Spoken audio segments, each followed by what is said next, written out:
केशव प्रसाद यादव जी का आगमन हो चुकी है।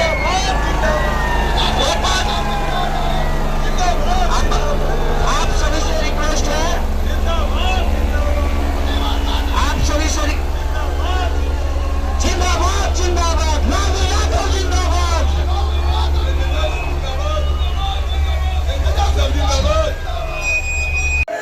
आगमन मंच पर होने दिया जा रहा है, तो आप सभी से विनम्र निवेदन है कि आप सभी स्थायी बना के रखें शांति व्यवस्था को हमारे साथ।